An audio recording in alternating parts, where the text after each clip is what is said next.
You're listening to Estrogen Dropouts. Welcome back to Estrogen Dropouts. I'm one of your hosts, Elizabeth. And I'm your other host, Erin. Today we are talking about the Sober Curious movement. Elizabeth and I's New Year's resolution episode, we briefly touched on how a lot of people do dry January or sober October because it's, sometimes people's resolution, I'm going to drink less this year. And we got to talking about. Well, it's the one resolution that people seem to be successful with. Right, because it's very culturally acceptable in January after we were saying you've indulged all from November to the end of December. You've just been overindulging. That is like, I need a break. But there is this kind of shift towards this sober curious. They call it sober curious because it's like, it's not a sober meaning like you'll never drink. Like you're not a teetotaler or on the wagon, but it's this whole push to being more mindful about your consumption around alcohol. And the interesting thing about it is that it's especially popular with millennials, which are the people that were born between 1981 to 1996. Like my oldest son, who was born in 94, he is a millennial. And then the Gen Zers, which are the 1997 to 2012. I don't know. It's interesting, they come up with all these. Now, is it Generation Y or what is the latest? Oh, Generation A? Gen A. I'm like, what are we going to start over in the whole alphabet? I guess so. We need to come up with a better way of classification. But so it's the younger crowd, if you will. I mean, younger to us, 1981 is still like, what year were you born? I'm 1975. Okay, I'm 1970. So it's still a little bit younger than us. Yeah, so it's not Gen X. I mean, because we both have sons that do not drink alcohol at all for health reasons. Right. And for me, I grew up in a home that was dry because my mom was raised in an alcohol abusive household. And so she never drank. And then because of that, I didn't see a lot of drinking. Now, my brother did, he did have a drug problem in high school before he got sober through drug rehab, but I never grew up seeing alcohol in my home. And so I inherently did not really drink just because it didn't feel, I don't know, I think it kind of felt shameful for me since my mom was drinking this bad, bad, bad. And so I think I started drinking about age 35 but I really didn't drink much before then. But now out of my kids, I've got two, one that drinks conservatively, one that is a typical young partier, and then one that does not drink at all. And that's about kind of what I have. My youngest doesn't drink at all. I mean, he's more, if he is somewhere, like he was in a fraternity in college, he's still in college, but he's not in the fraternity. He might have a beer every great once in a while. And then we went to my nephew's wedding and they were smoking cigars, all the guys, and had a scotch or something. So he drinks probably a couple times a year at most. And is a bartender, mixologist. He loves cocktails. He loves to craft them. He loves to make up all kinds of different cocktails. And he has been the one that has indulged the most in the past. And then my oldest, he went through a phase where once he turned 21, he got into drinking and he would drink. And now he doesn't drink at all. I mean, I think every great once in a while he'll have a drink, but it's very rare also. But yeah, so it's interesting because my two and your two that don't drink, it's for health. It's Right. not because they were raised, for me, I think it was how I was raised. And so I don't think it has anything to do with that, whether they were raised in a dry house or a heavily drinking house. There's this health push movement going on, Mhm. and that's what's driving the Sober Curious. It's health. Yes, exactly. So it is, a lot of it has to do with health and wellness, the focus on that alcohol technically is basically a poison to your body. And so why am I going to put a poison into my body? My gym that I've gone to for years and years and years closed the location and a different gym opened up across the street. So I ended up joining that gym and it's Crunch. It's and it's like a total, I was going to a gym that was all old people. And now I'm at a gym where it's all super young people, college age. And here's the crazy thing that how I think this whole ties into all of this is there are so many young people who are lifting. They're really into health and wellness and like getting muscle definition. And so I think they see that the detriment that alcohol has. And so they just choose to either indulge occasionally or just like not at all. There are a lot of, I know up here we have where I live near Atlanta, there's a lot of sober bars. And then there's another lady that has like a sober it's like a food truck, but I don't know what you call it, but it's a little, she can bring it to events and it's a sober bar type. So, what's interesting about this is that saying the word sober doesn't mean that you are a recovering alcoholic, which is the way Typically I what we think always of. thought of it as. But with sober bars and now with like all this conscious health living and stuff, sobriety just means you're choosing to live a life without alcohol, not that you were chemically dependent on it at one point and you're in recovery. So you consider yourself sober. So yeah, I mean, I mean, I have had alcohol. I would have like a sip of champagne if somebody had at a wedding. I just like rarely ever drink. And I really honestly do that for health reasons as well, because I have a lot of other health issues that have not been my fault, congenital heart defect, blah, blah, blah, that I'm like, listen, my heart is bad. I had a kidney abnormality when I was 13. And so I'm like, I got to keep my liver good. You only got one of those suckers. You got two kidneys. If I ruin a kidney, I still have a backup one. Right. Yeah.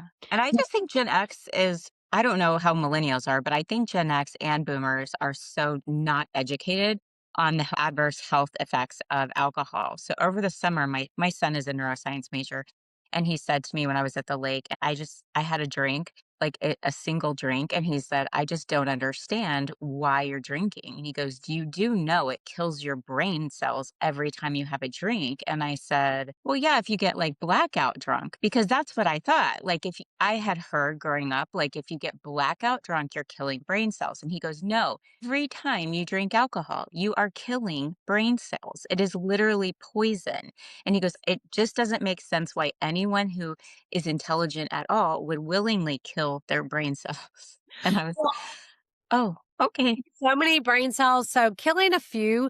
But what for me, the bigger impact is your liver. When you drink alcohol, it takes your liver offline from doing everything else that it's supposed to do. So, like conversion of hormones that takes place, your thyroid hormone conversion takes place in there, your vitamin D, all of these things that take place that your liver is the key driver of or the key converter of it. Basically, your liver is like, this is a poison and I've got to get rid of it. I've got to metabolize it as fast as possible to neutralize it so it doesn't kill the person. It's like, that's why people throw up when they drink too much, right? Mm. They are like basically almost poisoning yourself. Yeah. So your body's like helping you clear it Yes. faster because you need to. Right. So, I mean, I think that our generation, Gen X, we, grew up where for some of us, depending on where you are in Gen X, the drinking age in your town could have been 18. I was 17 and then I think it changed to 18. I mean, from 18 to 21. So, like it was like, who could wait to, you like drinking, partying. I grew up in a house where my mom has never had a sip of alcohol ever. She's never even tried it. Kind of the same, I think for me, it was like alcohol is bad. Like the Bible says it's bad. I just always had this idea that alcohol was just sinful. My dad did drink beer though growing up. And then he ended up basically, I think he was a closet alcoholic probably my whole life, but we just didn't know it kind of thing. I have siblings that have always drank and they, don't have like a problem with alcohol necessarily, but they would, have alcohol. But I had alcohol a few times at like 14, 15, 16. And as soon as I got my driver's license, I was like, I was never going to drink and drive. So my friends, they would want to drink more than I would. Like I was kind of like take it or leave it. So I always became the DD. I've been the designated driver my entire life since I was 16 because I never trusted anyone else to stay sober long enough. Yeah, I mean, that is true. And I should also go back to say, I know I said I didn't drink till I was 35. I meant like drink regularly. I did Yes. drink in college and I had drank before, in my 20s, but it would be like once or twice a year on New Year's Eve and at 4th of July. It was like that. At 35 was when I started having like wine with dinner, on Sundays, or then it turned into a few times a week, or that's when I started. c- Alcohol became a normal part of my life until I would say, probably like 4 years ago or 5 years ago. And then now I just drink occasionally. Like a special occasion or just Like if we're out, like not even once a month, like if I was like, I don't know, I guess if I haven't been to a winery in a long time because it's interesting. Once you get different hobby, you don't want to go to just breweries and wineries. And like we're surrounded by breweries and wineries. And so now if my friends were like, let's go to a winery, I'm like, that just seems so boring to me. I would much rather go to like a painted pottery place or go on a hike or antiquing or something. yes. Like Yeah. there's so many more interesting things to me than to sit around and drink. And it's not because I'm like judging you or poo-pooing somebody. I just think that just sitting there and Right. drinking, Right. it's just so boring. Like I would just rather have something more interesting to do. Anyway, so yeah, I think about 5 years ago, in 2020 was whenever I really started to make changes. Probably 2021. So that's interesting that you say that about 2020 because that was, I think, the year that it's like our generation ramped up their drinking. Like all my friends were drinking every night, the pandemic, but the millennials and the Gen Zs, that's when they stopped drinking, is what the stats show. Is that's when they started like becoming sober curious. Like, Yeah, I think that TikTok probably plays a huge role in that because when I first got on TikTok in 2020 with COVID, I was drinking a lot because that was the culture of TikTok that the moms, we would get on there and drink wine and make funny TikToks. And that's how I started and like do little dances and stuff like that. And then all of a sudden, like, because they were like, oh, it's just going to be closed, stay home for 2 weeks and then 3 weeks. And then you're like, okay, I've been drinking now for 3 weeks. This is crazy. Like, the kids have got to go to school. Something's got to happen. And then the culture of TikTok started to shift because people started calling all the moms and everybody out. Like, what are you going to do? You're going to sit here and drink every night? This is terrible. Like, and then I think that's when at least I started to look at myself and probably a lot of other people like, well, I mean, I didn't drink as much as I did the first 2 weeks of COVID. I was drinking like 4 or 5 days a week. well, it was stressful. Yeah, it was I stressful. mean, I can remember, like Jeff's like, put the mail in the garage and let it stay there for 3 days to like, if there's any, COVID germs on it. I'm like suiting up in a suit of armor to go to the grocery store. And I'm thinking to myself, if this is going to be deadly enough, I'm like, I don't know that I want to live through this, it's going to become an apocalyptic It situation. was just easier to check out, I think, and to join like a fun culture during that time. And then afterwards, we were getting called out for it by health coaches and tons of healthy people on the internet Yeah. were like, what are you guys? You're setting such bad examples. And then I was like, shit, I am. Like, I've got at that point one girl in college and another girl in high school. And my son, actually, he was a freshman too. So I was like, yeah, what kind of example am I setting? Yeah, my kids have never seen me even tipsy. I mean, they've probably seen me have a taste of alcohol, but I mean, I don't drink like I've never had wine, at dinner. I don't particularly like alcohol, so that does help me. My younger sister, she when she would come visit, and she'd always want to have a bottle of wine with me, and or she loves red wine, and it has to be drunk pretty quickly. And she's like, it's an acquired taste. I'm like, if I have to acquire a taste for it, I'm not going to. And that's one thing I was going to say is that because I've never been a drinker, once I got my license, I was like, okay, I'm just going to be the designated driver. And so I wasn't going to drink. You would not believe like how triggered people get by the fact that I don't drink. It's really interesting that they take it as a judgment on them. Like if they say, oh, can I get you something to drink? I'll say, I'll take a water. Or if it just comes up in conversation like, oh, we should get together for wine. And I'm like, oh, I don't really drink. And they're like, you don't drink? You don't drink at all? Like, it's so crazy to me that People people are shocked by it, especially because our generation, I feel like our generation is not sober curious. Most of our generation, I feel like, are heavy drinkers. yeah, the mommy juice, that Yeah. always drove me crazy when people were like, oh, this is mommy juice. I'm like when my Yeah. kids were little and mothers would get together, have wine, Yeah. they tell their kids, oh, that's mommy juice. I never did that.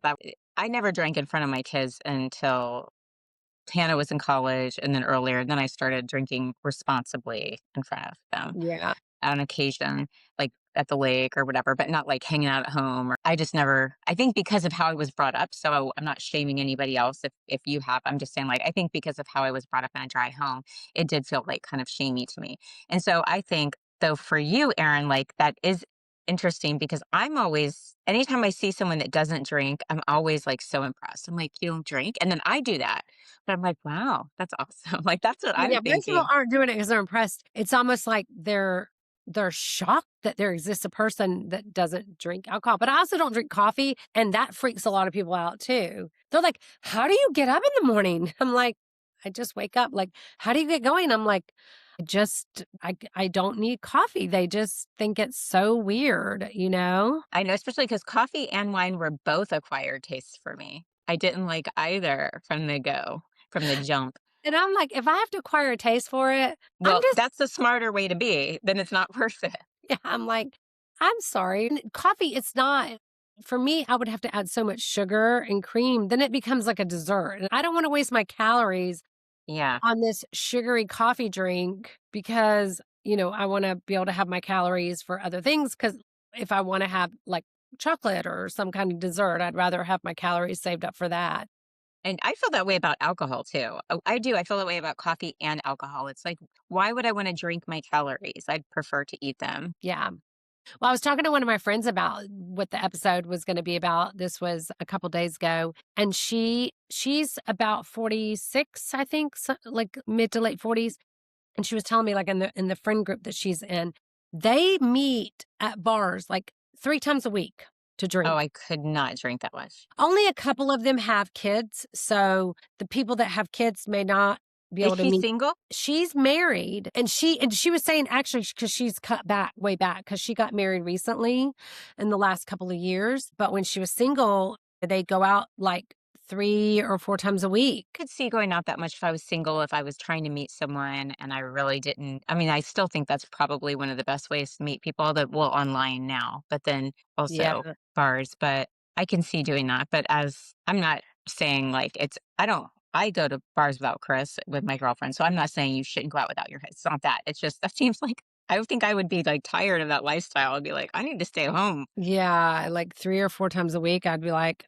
girl. Yeah. Well, like when you were saying that in the last episode about you're going to socialize more and get together with your girlfriends once a week, and I was like, that's a lot. Maybe you should like start with once a month and then maybe work up to twice a month if you're like, okay, I still need more. Yeah. And update on that. I did schedule something for January 31st. I'm doing a painted pottery class. Good, So good, good, yeah. good. I'm so happy you're doing that. I love But anyway, so what how do you feel when people say that? Do you feel uncomfortable? Like, do you feel like No, people are judging you or I think they are judging me. it's probably they're just afraid you're judging them and so it's and they're judging themselves. This is my thoughts around it is that people need validation. I mean, I need validation. I'm not saying I don't need it because I do. And so when I say I don't drink, it's like I'm invalidating them that they have to drink. I can go to a cocktail party. I can have just as much fun as somebody that's drinking. I mean, I understand alcohol is a social lubricant. So it does help you if you've got nerves, and you know, it kind of like calms your nerves down. It kind of relaxes you, you know, because it is a depressant. So you kind of like, oh, okay. And plus then, you know, you've got something in your hand. I don't know. Yeah. It gives you something kind of like to hold on to and ground you. Yeah, when I started drinking at 35, it was because Chris had just gotten out of the military and we were entering like normal world civilization and it felt so strange to not have friends that were in the military. So I was such an awkward time for me that I started drinking to feel comfortable socially. But at all the wife gatherings and military stuff, I didn't drink before that. I didn't need to drink to socialize, but I just felt like such a fish out of water. And that's kind of what started it for me. Yeah, I think usually that's what people do is that it helps make them feel comfortable. And, you know, if they have social anxiety, definitely. I mean, because my husband has social anxiety. And so he'll have a drink to like, you know, okay, I can be here. I mean, he's Yeah. more of an introvert anyway. So it probably helps him with tolerating crowds. But yeah, I mean, I just, I don't ever say, I'm like, it's just a personal choice, health reasons or what have you. And you're not judgy. I mean, because we were in Italy. I drank wine. You Yeah, didn't. And I wasn't sitting there like, I didn't think anything. I'm surrounded always by people that drink, and I'm just like, y'all have at it. I'll make sure everybody gets home safe. I mean, Yeah. And I'm like, we're in Italy. I'm drinking wine. And you're like, yeah. I'm not. And I'm like, all right, cool. When I used to do a girls' trip every year, they called me Mother Hen because I was the one like, gathering up all the chicks, like making sure home safe and like make sure nobody's wandering off. And so I don't mind it, but it does, I think, bother people sometimes. Like, you don't drink, and I'm like, no, you know. And Yeah. sometimes to make people feel at ease, I'll be like, well, but I mean, if you got a gummy, a THC gummy, I'll do that, or a mushroom gummy. We know we'll do that. That's funny. Well, I was just talking to a girlfriend about this and getting her thoughts on it. And she's like, I have socialized and drank with my husband and like our group of friends like several times a year. I mean, I'm thinking, I didn't ask her how often, but it sounded like monthly, like very Mhm. regularly. And she's like, I'm tired of it. Like, I don't want to sit here and just go to bars or just drink every Friday or Saturday night. But that is the culture that we have created. And these are our friends that we've had for 20 years. How do you break from that when you it's like I think she might be ready for new friends, not to totally disregard the other ones, but new experiences. Mm. And but her husband is not. He's like happy in the routine of, that they all get together, they all do this, and that's fun for him. But she's starting to feel like she's itching for a little bit more. Yeah. That's a hard one, especially because her husband isn't on board. Yeah, I mean, it's almost like she would, I don't know how she could handle that. I mean, because breaking from a friend group is It's like hard. a major ordeal. And especially if he's not ready to do it. So, I mean, I guess she could talk to her husband and say, hey, instead of us going every month, let's go every other month, easing back a little bit and then start to look for a different friend group that does other things besides drink. Like, hey, let's get together and, play beach volleyball or whatever, Yeah, and if that friend group does truly only want to drink because that's their favorite pastime, she could say, I'm doing dry January. I'm extending my dry January. Like, I'm gonna Mhm. do it. I'm gonna do it go every other month. I'm not gonna drink. So we're not gonna go, that we're gonna skip this month. And you could even say it's because I have a hard time being at a bar and not wanting a drink but I'm trying Right. to behave this month. I'm, that can be an excuse for you, or you're welcome to invite them to do something different. Hey, we're going to paint and pottery. We're gonna be drinking this month. Right. Yeah. You'll have to let me know how that goes, what she ends up Yeah. figuring out, because that would be hard. I mean, I don't think that they've had like a serious discussion. It was just casual. Like she was like, ugh. So I think she's like, She's stuck in a rut and she's like, I'm ready for a little change. yeah, But I think also too, like, I think our generation that as they get a little bit older, there is probably going to be a little bit more of a push towards becoming sober curious. Because I think when, you're young and you have like full range of hormones, everything's like, working like clockwork, you got all the little gears going and everything, you can drink and recover. But I think then, the older that you get, you start feeling the impacts of drinking. They last longer, they're stronger. and The I've sleep, seen every menopause doctor say women in menopause absolutely should not drink alcohol. It like right. tanks your metabolism and your organs and just Yeah. everything. So The hormones yeah, what little and hormones you also have left, it'll mess with them. the sleep disruption.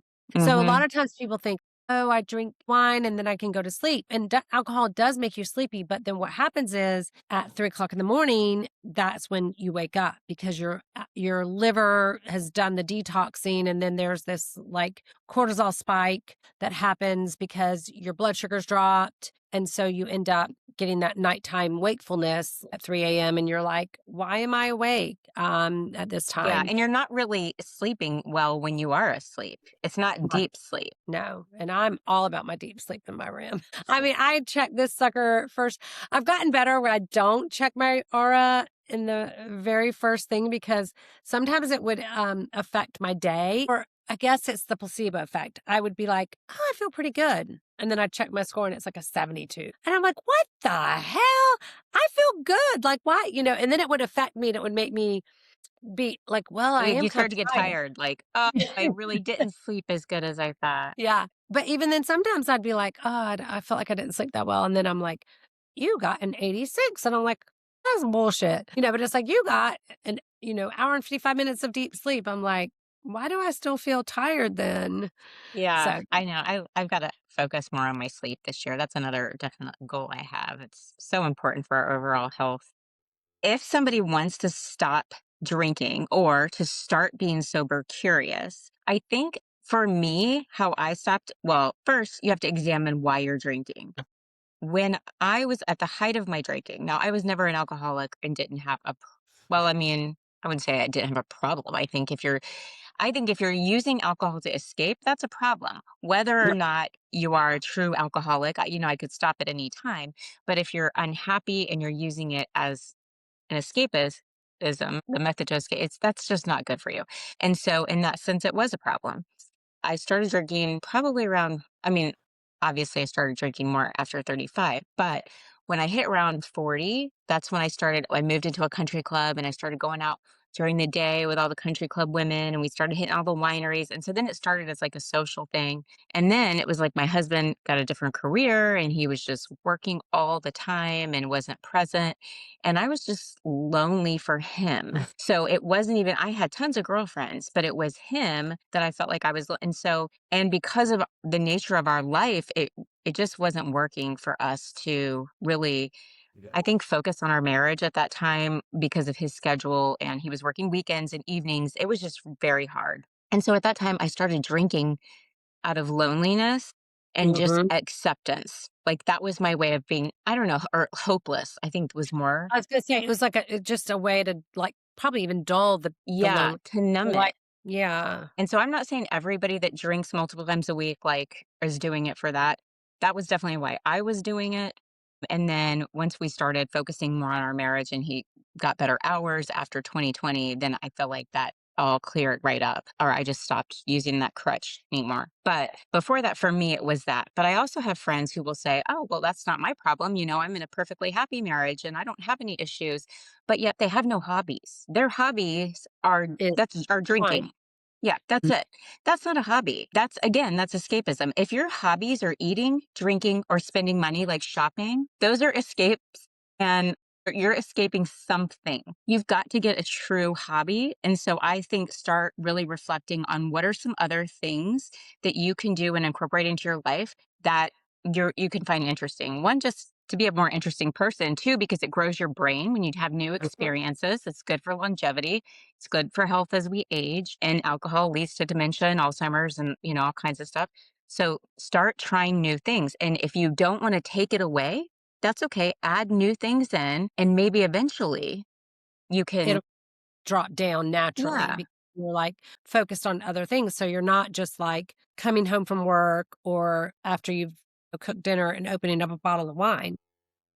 Yeah. Cause I have friends that'll drink that are like, I don't drink all week. But then Friday and Saturday night, they go hard and Yeah. it's parties and it's like get togethers and it's every Friday and Saturday night and all day Sunday during football season and that's not healthy for longevity. Yeah, I think that what the consensus is that it's better to like have, say, drink, say, moderately 3 times a week than like once or twice, like really heavy. I think does more damage. I mean, I think there's mixed data on it, but I think I've read that it's worse if you like tie one on a Friday night and you just get blitzed out of your mind and like you said, blackout drunk. Hmm. So it better be like, and you have 8 drinks. So it'd be better to have like, 2 drinks 3 nights a week or something than to have Hmm. like 8 drinks on a Friday night. Yeah, I could see how people don't know that because I would also have thought like maybe just going hard one night would be better than, yeah. Well, because you're kind of thinking about like how people say 80-20 for food. It's like Hmm. 80% of the time you eat clean, then 20% you don't. And that, and so people will have a cheat day. They'll just have one day. It's like, I can eat whatever I want. I can eat pizza. I can eat this. I can eat that. I can have dessert. And then I do that on Saturday and then I get back on track on Sunday, but I still think even that is not good for you to Well, do especially that. not over 50. Yeah, And if you exactly. need more than 2 drinks to feel it, that's probably an indication you should dial it back a little bit. I mean, at Yes, 2 drinks, you should be able to notice, a change in your body. yeah, like you should feel a little buzz, you should feel something. If you have 2 drinks and feel nothing, I think that that's definitely a solid indicator it's time to dial it back. Yeah, your tolerance. So I do think that, especially as we do get older and, we're looking to try to maximize our health, right? I mean, it's like you start really paying attention to things like your blood pressure, your cholesterol, your blood sugar. So your tolerance level, if you do have to drink 3 or 4 drinks before you start to feel a little bit of buzz, you've probably like built up a tolerance to alcohol. And so weaning yourself back. I mean, this is all just like us not being judgmental. Like if you're I know somebody we who, sound so judgy, we really do. yeah, but I don't mean it in a judgmental way. I just think that like, looking at why you drink, your motivation for it, the intentions behind why you drink. And I think that's what the sober curious movement has. It's not a judgment based thing. It's not like alcohol is bad. You are a bad person if you drink. It's more what is your like the mindfulness around drinking and like why are you drinking? Like why are you reaching for it? Is it just like out of habit? So, we all have Right, like, 'cause that's just what you do. Every Friday night, you go to the bar, you go to happy. and you get into that comfort zone where, like you have your little routine that you do. And so we did talk about that. Like 40% of what we do every day is habits. That is just because we've done them repetitively and it's a lot to change a habit. I think, what did they say? It takes, 40 days, right, to create a is that habit. what it is? Yeah. To break a habit and create a new one. And And the best way so to break one is to create a new one. right, right. Mhm. Replace it with something. And that is where all of the non-alcoholic drinks have become really, there's so many on the market that have things like magnesium and L-theanine and adaptogens in them. It's like this drink has ashwagandha in it. And so you can, still get like a sparkly, colorful, like tasty drink, but it just doesn't have the alcohol in it. There's so many non-alcoholic drinks now on the market. When it used to be, I used to have when my middle son was born, I joined a play group. So this is in 1998. And we stayed together for a very long time, even when the kids went to school, because we used to meet once a week. And then when the kids went to school, we'd meet once a week after school and play at the park together. So all these kids grew up together. And us mothers would go out once a month. And I was the only non-drinker, but then my other friend, she was from Germany. She, when she was pregnant, she wouldn't drink. But even then, she would drink something non alcoholic. But the only thing she'd get is O'Doul's. Mm, Do you remember O'Doul's I beer? do. That Those was are like like the the only, non-alcoholic beers. yes, it was the only non alcoholic drink that anyone had. I mean, in the early Mhm. mid 90s. And so she would want to have, a beverage that was something other than like water or iced tea. So she would get O'Doul's. And now, Ye I mean, there's so many on the market. So it makes it easier, I think, to be like, you can have this, like, oh, it's like a cocktail, but it's not.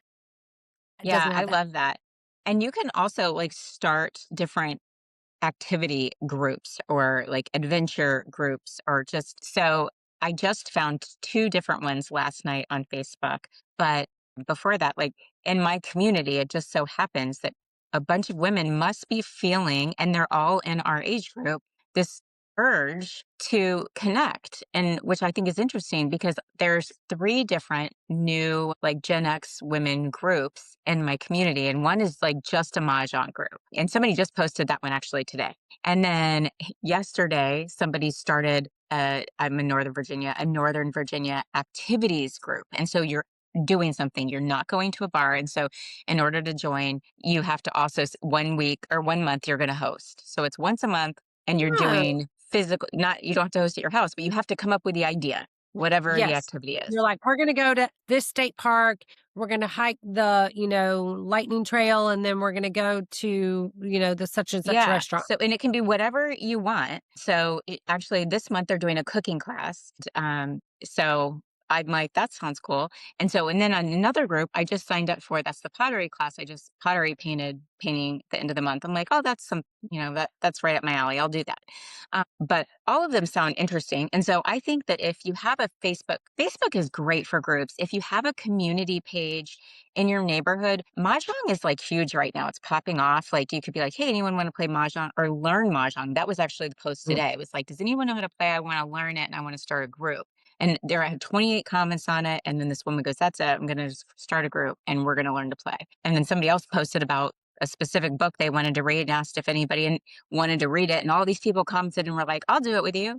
So it just takes putting yourself out there and being willing to do something different. And then that'll Right. help you. And then if you're the people closest to you, if you announce that you're doing this or that you're going to slow down on drinking or you're going to put your health first, and if your loved ones are not supporting you, I do not think that that means that they aren't supporting you. I think that they just don't know how to be around that because we are in such a heavy drinking culture that they don't know Mhm. how to take it. One of my sister-in-laws often makes comments about my husband doesn't, because my husband doesn't drink. He'll drink a beer every like at a social event. That's it. And but he drank heavily in college. And so like when we were just on the Viking cruise, she said, remember when you used to be fun? And he's like, I'm still fun. I just because I don't get bombed doesn't mean I'm not fun. It's just my fun looks different than your fun. But she often makes comments like that. But I don't think that they're being ugly. I think that it does feel ugly to the person receiving it. But I think that they just don't understand because they haven't pushed themselves to find different things. Right. They haven't evolved. Yeah, And so it's like it is like a triggering for people who, when especially with close family, when you change, family oftentimes is the ones that are that support you the least because true. it's like you're not supposed to change or it causes them to say, what's wrong with, should I change? And you trigger things in people. And that's not the person's responsibility. It's not Chris's responsibility. Yeah. So you just have to remember it is not about you because you will encounter those comments like my husband or Aaron or, and my son, he gets that all the time. People are like, how do you not drink? Yeah. They're like, "You're 19. You should be living it up. Yeah. This is the time," and he's like, "I am living it up." Yeah. I'm He's like, I like, don't need to. Yeah." He's like, "I'm in peak physical condition," and yeah. So, So I think that we just, whenever we hear or meet somebody, we need to change our own mindset about that because then we're demonstrating to others how to respond to that, a different way to respond. And so we need to be like, "Oh, that's awesome that you're yeah, putting your health first. Cool. yeah. Good for you. Yeah. Yeah.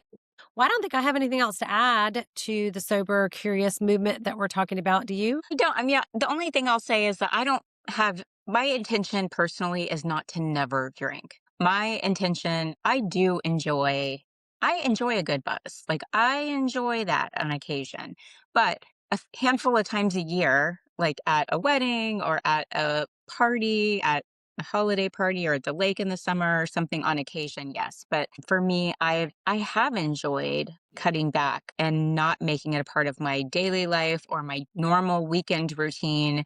I've enjoyed keeping it more special. One, I'm getting less calories. Two, I know that it's healthier for my body and I'm doing more interesting things. I don't know. I like it. So I just think if you're curious about this, you should just give it a try. Yeah, definitely. Just, see, like you were saying, if you add some new interesting things in, that you may see that your drinking goes down and your kind of partying goes down because you've got all these other new interesting things going on. And so you want to invest your time there.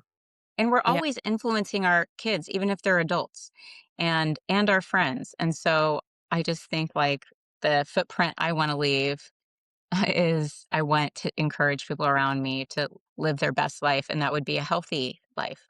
And Right. And a present life.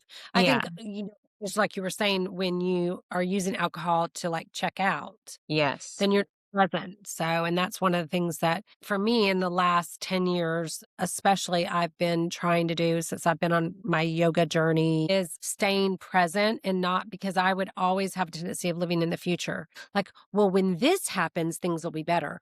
When we get this bonus, oh my gosh, or when my kids are doing this, or they're here, or they're more self-sufficient, or this or that. And so when you are checked out on alcohol, it's hard to stay present in the moment, because you're to really be present, fully present. And I really am trying to be fully present every day for the good and then the bad stuff, and not Yeah. just trying to like every time I, have something that is like going on in my life that's causing me some distress, my go-to is like, I want to check out of it and not like it's too unpleasant. But it's like, no, just be here for the discomfort, and just Yeah, I sit with agree. it. So, but well, hopefully you guys have enjoyed today's episode and got something out of it. We would love to have you hit the follow button on the podcast. You can also write us a review on any of the podcast platforms. That helps us grow. Apple and all of the podcast platforms. If you do leave a written review, it's like they kind of push you up in the rankings. So we would appreciate that. Yep. And please feel free to follow us on Instagram, TikTok, and you can watch the full version of this on YouTube. So thanks, and we will see you next Wednesday. See you then. Bye. This has been a production of Estrogen Dropouts, LLC.